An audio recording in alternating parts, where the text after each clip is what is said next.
everyone. I'm Tanya Rivero, joining you from my home studio. Thank you for being with us.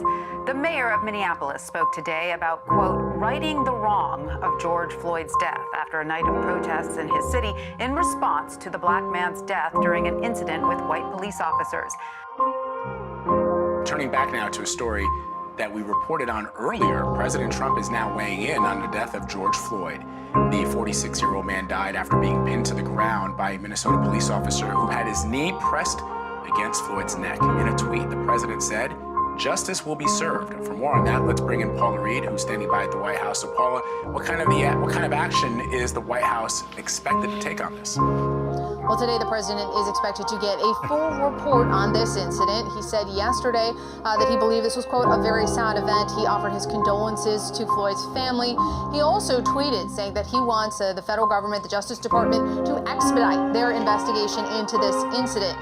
Now, it is significant anytime the federal government gets involved in a police use of force incident. It brings a wide variety of options to charge, or a wider variety of options to charge, additional resources. It is significant, but in terms of expediting these investigations or going any faster, it's going to take as long as it takes.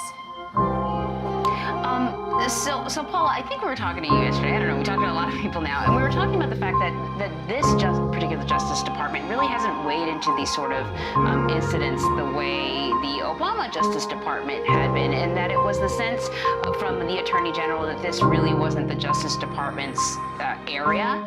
But there's something different about this case. Has the White House or the Justice Department sort of commented on why they've chosen to look into this case?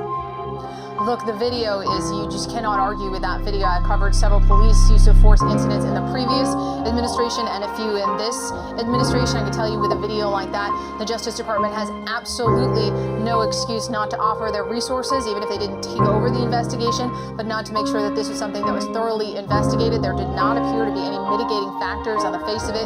We also saw these officers being fired pretty quickly, which is incredibly unusual. So it appears just on its face to be a situation in which the U.S. government would have a really tough time defending not getting involved.